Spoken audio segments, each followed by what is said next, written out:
L'Équateur, le plus petit des pays andins, avait de quoi me séduire avec sa nature et ses hautes altitudes.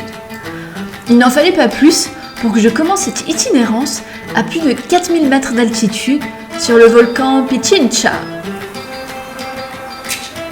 Une vue à couper le souffle sur la chaîne de volcans qui entoure Quito.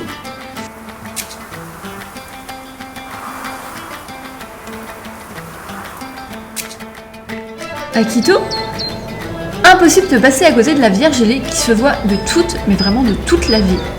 On dirait qu'elle a été construite de façon à ce qu'elle soit toujours présente. Peut-être une façon de nous rappeler que nous ne sommes jamais seuls. De Quito, je retiendrai surtout ces ruelles marchandes et colorées, typiques des ambiances andines. Alors même que les très nombreuses églises nous replongent dans le passé colonial de la capitale de l'Équateur, mais aussi dans son présent, comme j'ai pu vivre à l'église de San Francisco.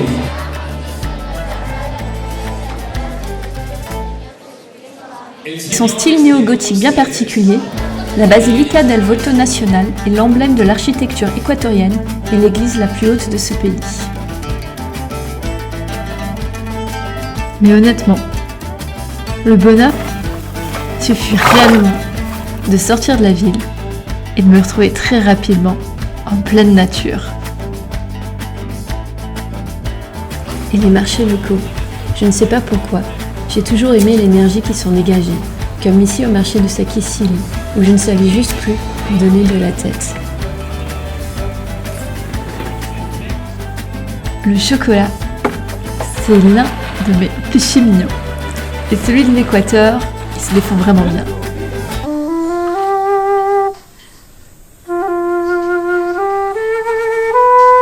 Et si en général je ne suis pas trop fan des visites d'entreprise, j'avoue que de découvrir la production de chocolat artisanal, bio et familial de Pedro et Marianela fut un véritable plaisir.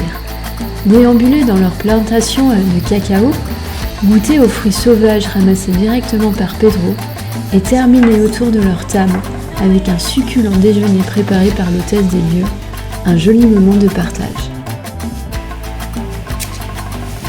Et puis cette végétation, nommée le paramo, caractérisée par ses hautes herbes folles. Qu'est-ce que j'ai aimé déambuler entre elles, sous l'œil du volcan Cotopaxi, qui s'est fait plutôt timide ce jour-là.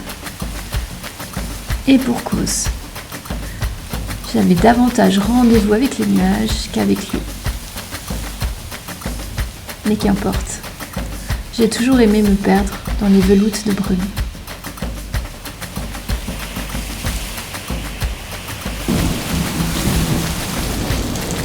Est-ce que je vous parle encore du cratère du Quilotoa, dont les œufs bleu vertes auront vite fait de vous convaincre de la beauté des lacs d'altitude. Dire qu'il y a 20 ans, il entre en éruption, le calme avant la tempête. Et qui sait, tout ce qu'il me restait encore à découvrir dans mes prochaines itinérances.